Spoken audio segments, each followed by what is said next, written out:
So let me start with a quick introduction. Like I said, moowan. I'm a lifetime ago, which is honestly just a couple of years back. I was an industrial designer from San Jose. Well, I'm from Thailand, but I live in San Francisco, work for a company in San Jose. It's close enough to Silicon Valley for a few years before I moved back home. So I was what we would call an industrial designer. So I worked with consumer electronic quite a bit. But I went into design because I really care about doing a little something with the environment. I grew up loving watching nature documentaries. So I saw design as a way to learn to do something tangible, to get my hands dirty and actually come up with possible solution. I don't know what that solution might be, but I thought design was the way to do it. So after collecting a few years worth of experience in design, I went to study biomimicry at Arizona State, which was an online program for anyone who's interested. You can study it from anywhere in the world.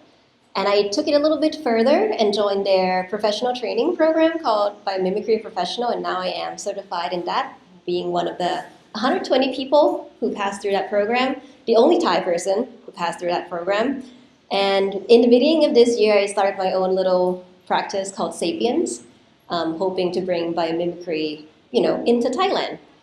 And today, the topic of conversation is not so much purely biomimicry, but just about potentially how we might start to integrate that way of thinking into what we currently do, our current paradigm. Hence the name, Many Ways of Knowing. So my style would be a lot of conversation. So I want to pose these questions to everyone in the room. You can talk to each other or talk out loud so I could hear as well. But what does it mean to actually know about something? What does that mean? When you said, I know it, I know someone, I know something, what does that mean? You can raise your hand, say it out loud. Yes, go ahead. To feel? To feel it. To feel it. Ah, interesting.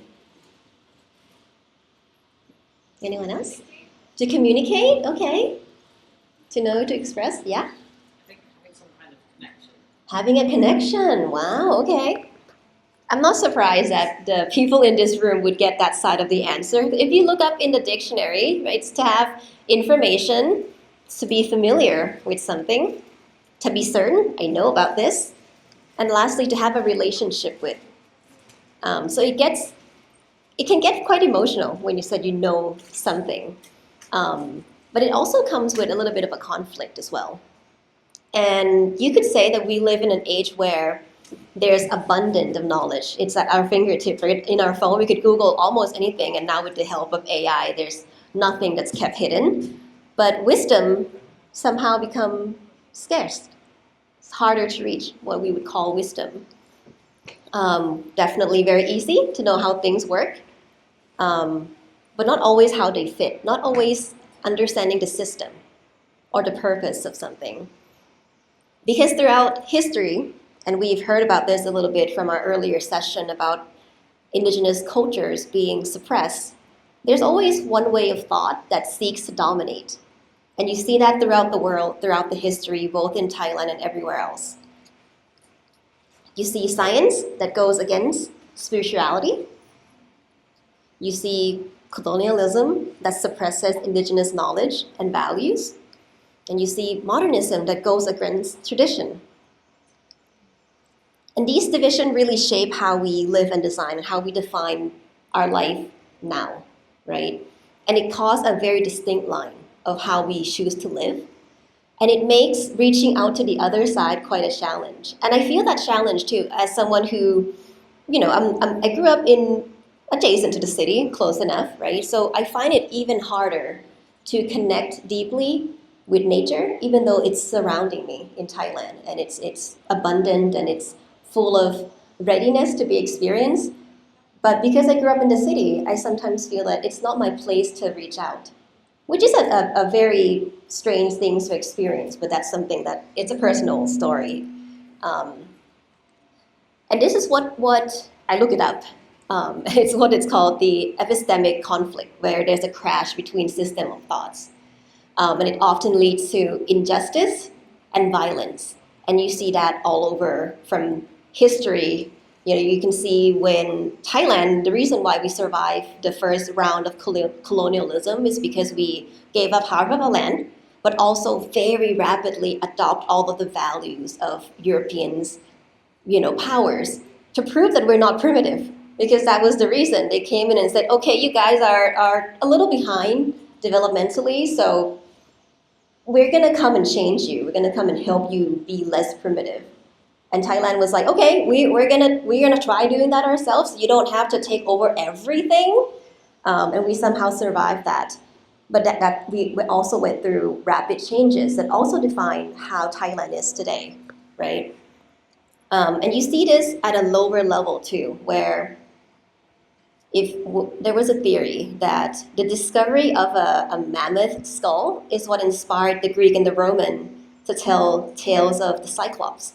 Because if you think of the skull of an elephant, a mammoth, you see this gigantic hole where the trunk, where the nose, nostril extend out. And they thought, oh, that must be the eye socket. So there must be this gigantic creature with one eye that roamed the earth at one point. And if you realize that it's probably true that the discovery of that fossil inspired a story, does that diminish the value and the result of the collective consciousness that creates the story and the mythology and symbolism of a cyclops?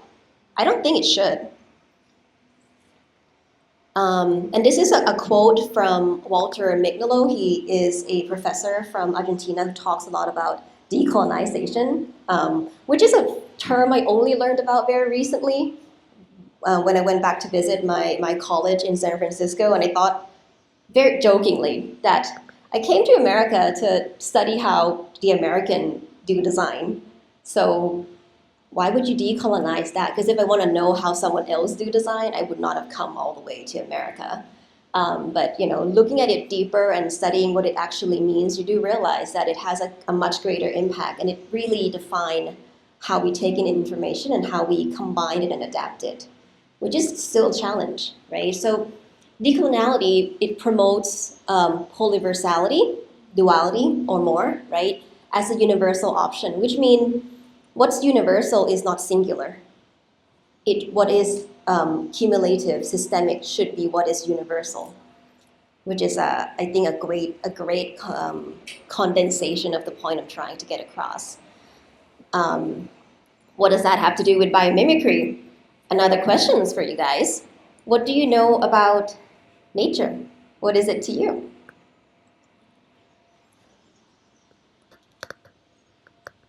Kind of a perfect design of everything that A perfected design. Yes. A flow? Flow. Beautiful.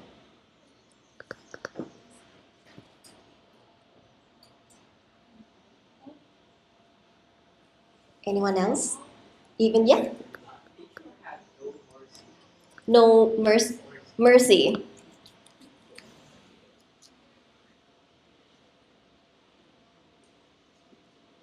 Anything else? Any even facts, lessons you remember from biology class? Is the powerhouse of the cell. Everyone remembers that. Yeah. Plants at the start of everything, they're essentially what starts all of the energy that flows through our natural system. Mm-hmm. There's a start of a flow of energy. It comes from the sun, the Yep. plants harness that, they turn it into energy, Mm-hmm. which then pass to animals and then pass to us. Yep. That's why plants are called producers. Yes.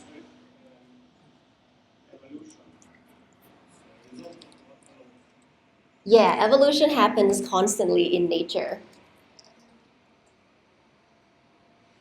Great, so very different perspective.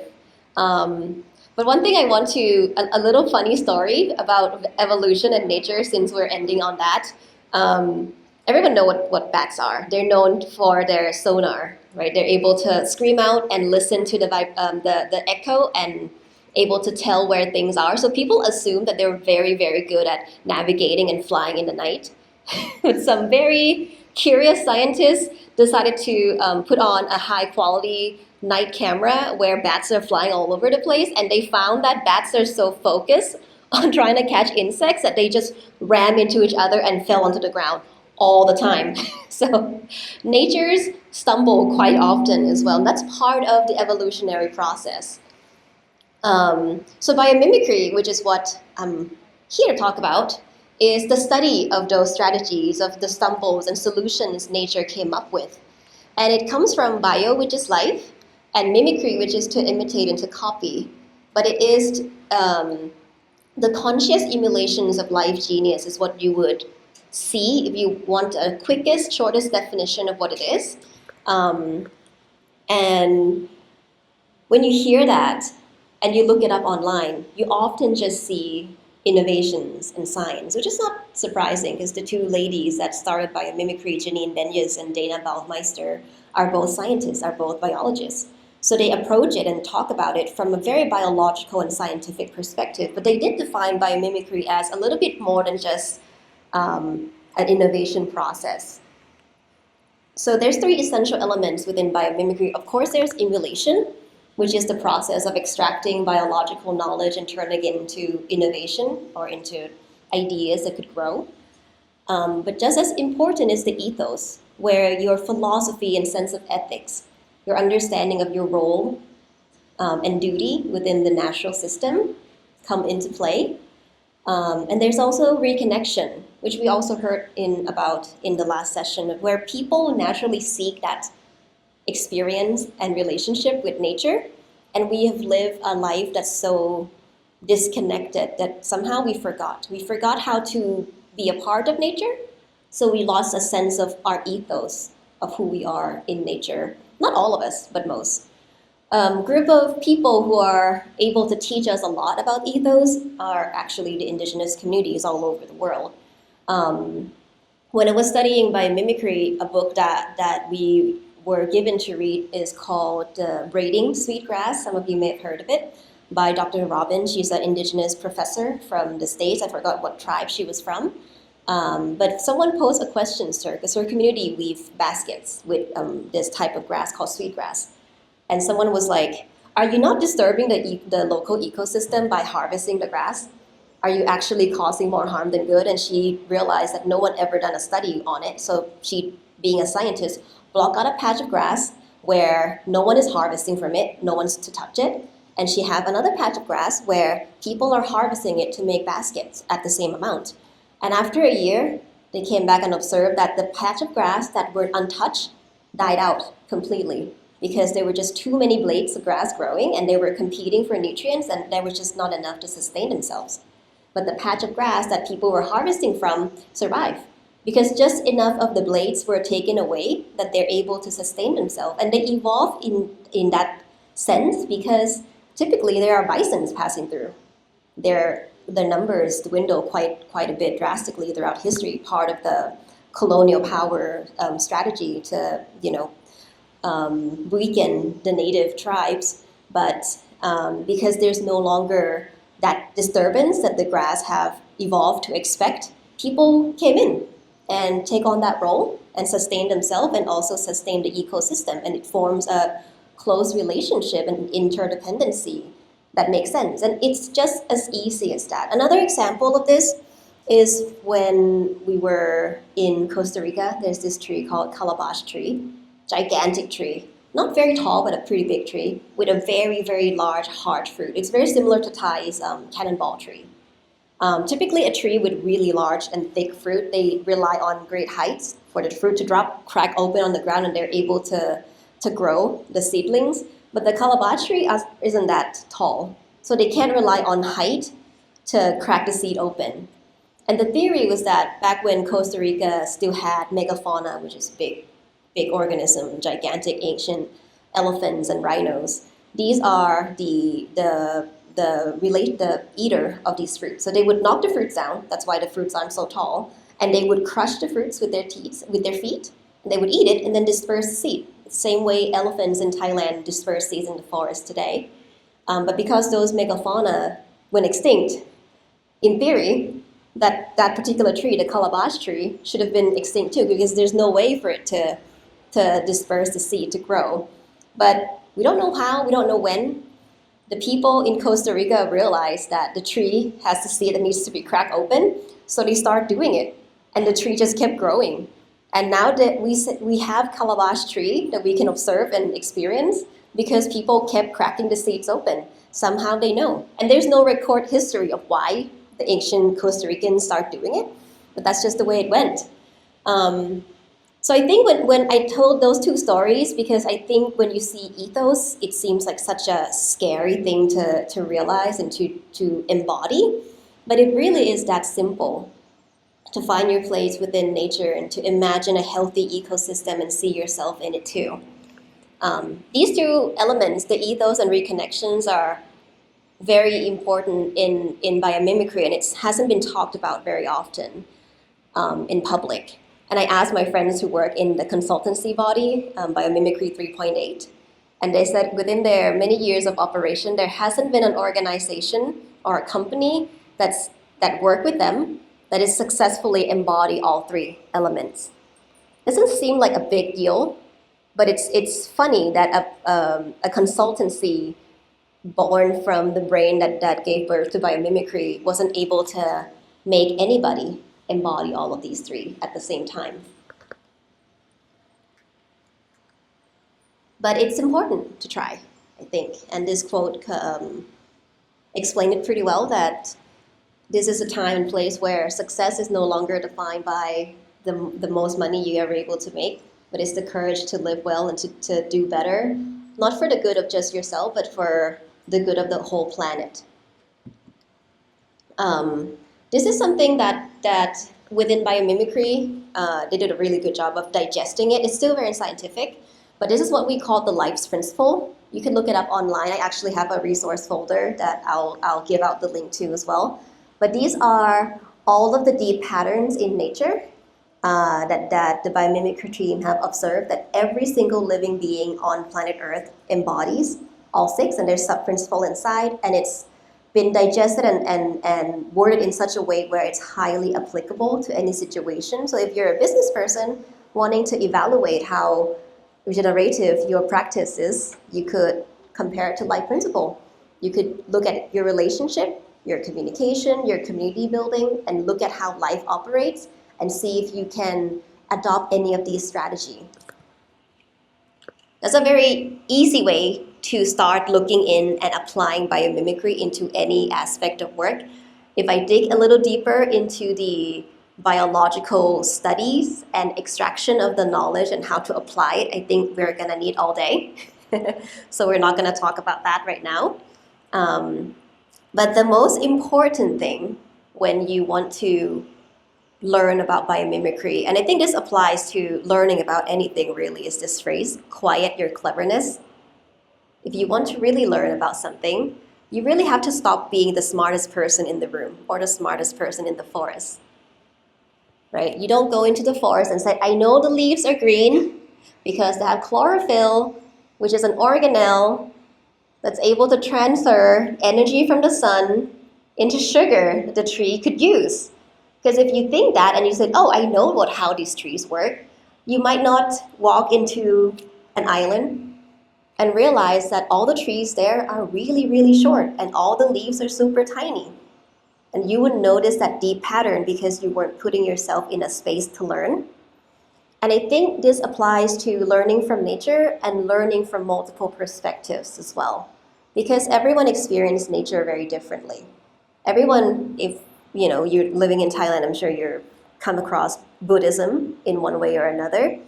And part of the teaching is you experience or you achieve nirvana or enlightenment in a different method. Some people meditate, some people practice, some people walk, some people teach, and you have different experience to lead you to that deeper insight.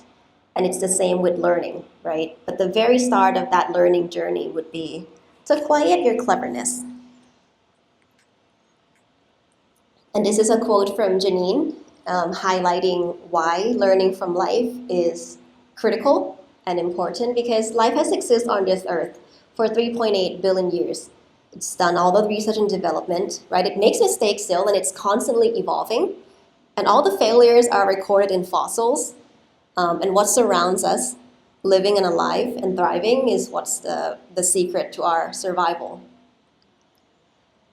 And lastly, about biomimicry, is this phrase that's used very often by other people as well. It's life creates conditions conducive to life.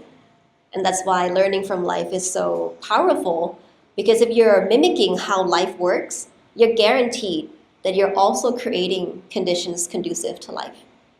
And I think that's could be a good start for understanding how to be regenerative. Okay, these are some interesting concepts just to get your brain curious and thinking, because after this we're going to have a little bit of an ideation exercise. If you have any questions or comment, also feel free to raise your hand and ask in between as well. I know this is probably a lot of information. In nature, there's such a thing called pioneer species. Anyone's heard of that? Yeah? Do you remember what they are? Would you like to share? It's the organisms that colonize first, so without any soil, that things that actually create the soil. Exactly. So think of a volcanic eruption happens in the middle of the ocean, right? It's just lava that turn into rocks. They become a little island, and these spores from lichens and mosses flow into the air, settle down on the rocks, grow a little bit, die, and then the next generation comes, grow a little bit more, dies off, and slowly, ever so slowly, they collect this biological baseline. And after a couple of years, maybe a seed of grass fall onto this very, very thin layer of soil and biological remains, and suddenly life sprouts. And when you think of pioneer species, you see an organism that is very generalized. They have evolved to survive in any condition just for a little bit of time and then die off, and then a little bit of time and then die off over and over again. And they lay the foundation for the rest of life to emerge. And this happens very accidentally. When I talk about this, someone else told me about their own experience being a pioneer in craft chocolate in Thailand.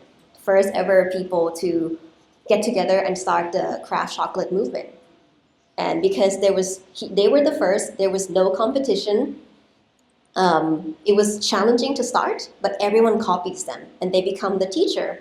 But because in order to survive, being the first people doing something different, they become the pioneer. They become a generalist. They do everything. They take on every opportunities. And then they later on realize that they have evolved themselves to die off because they become so much of a generalist. And this parallel is very interesting to me because you see that happening in nature and you see that happening in business in the same way where when you're a pioneer, if you want to survive, you have to transfer yourself from being a generalist to a specialist, or else everyone else is going to do it before you and outcompete you. Oops, sorry. Resilience through diversity. We talked about biodiversity just in the session before. The more diversity there is in nature, the more resilient that ecosystem becomes. But the more people you have in an organization, human organization, the more challenging it is to manage. So we're doing something wrong, right? It's worth it to learn from nature and how they manage diversity, and how that gives birth to resilience and not chaos. There's also a term, abundance. Nature survives through abundance because it's interconnected. So there's relationship across relationships all over the individuals living in an ecosystem. And nature's create more than it needs. So a tree might only needs to make 3 seeds per year for it to sustain the population of the species for the next generation to survive. But if it only provides 3 seeds, then all the birds that eat off it would not survive. And if the birds die out, the next generation, there would be no one to help disperse the seed. So nature co-evolve to be abundance, to share and to give, expecting everyone else to also give back and gift it again. And there's a book called Economy of Abundance and Service Berries by also Dr. Robin, who wrote about this, which is a very interesting read of how abundance can reshape what we understand of economy and how we operate. So when I talk about biomimicry, I really want to emphasize that it's not an innovation method. If you do look it up online, you might tend to think that it is. But it is really a shift toward life-centric future. But it is still a challenge, even for me, to adopt a scientific, very scientific-driven perspective into my belief system and my experience living in Thailand. So the exercise we're doing today, the brainstorming we're doing today, is to explore what that looks like we were to adopt everything into one. Okay, we're good on time. So this is going to be a nature-inspired ideation. I want everyone to, not right now, but form a group. Keep it small, people you don't know, so you can experience working with strangers. I think around 5 to 6 people per group would be great. I'll have a document with some living creatures that I have done brief research on to get you started, but you're welcome to find your own if you're more familiar with or would love to bring in an organism from your own place, your own culture, and draw that creature, living thing, on a middle of the paper, which we have hanging up on the boards. Read through the information or do your research and write down as many sentences as you could of this living being is teaching me scientifically, socially, culturally, spiritually about something. And treat it like you're interpreting art. You don't have to be correct. You don't have to have all the information. Just read some facts and see how that inspired you. Just get the information out. No need to worry about digging too deep into the information that exists. For example, a flower that has a cultural significance in Thailand is the eggplant flower. So if you have children that's living in Thailand, you might have experienced this Teacher Appreciation Day on the 16th of January, where you have to collect three plants. The flower of an eggplant, flower of a needle flower, or dok kem, and this type of grass called ya prae, which it grows everywhere and it's known to be really, really resilient. Dok kem, which is shaped like a needle, represent, a kid being sharp and smart. An eggplant flower, because the way it grows, it bends down. It used to symbolize the humility, a very important element in Thailand. So this exists in that tradition, right? In Thai tradition, and it's a characteristic that's highly valued. You're going to be a good student if you learn to appreciate the lessons and your teachers, right? Biologically, an eggplant flower evolved to have that unique shape because what happened is co-evolution, right? It has paired up with a specific pollinator that has a very unique shape. If you listen to the morning talks about birds, you see birds with very unique curved beaks. It's the same thing where they co-evolve with their food source so that they're almost the only pairing that could happen, which means there's only quite a few pollinators that knows how to reach the nectar of an eggplant flower because it evolved into a very unique shape. And it forms a very strong partnership. But at the same time, co-evolution could take you toward a dead end because what happens when that uniquely evolved pollinator died out and no one else could pollinate this particular flower? It's also at risk, right? So I don't know if it's a mistake, but that is a risk that happens when you become too specialized. But it is a thing that just happens in nature. And you're welcome to interpret just this information that I have provided or look up more stories and information. These are examples of what the eggplant flower might be teaching me culturally, that humility is essential in learning. Culturally, appreciation is the basis of a lasting relationship. Relationally, specialized partnership create resilient bonds. No one can replace that. And scientifically, bottleneck coevolution creates survival weak point. So these are all the example of the different way of thinking and seeing and knowing can exist about an organism. So let's do that. Let's try doing that today. All right. So if you scan this, it should take you to my Google Doc with all of the information that I provided, all of the organisms from Thailand with symbolic, like cultural symbolisms. But if you're from a different place and have an organism that you would love to work with, feel free to bring that in as well. Form a group, grab a piece of paper, and once everyone have the link, I'll go back to the instruction page and I'll leave you guys to it.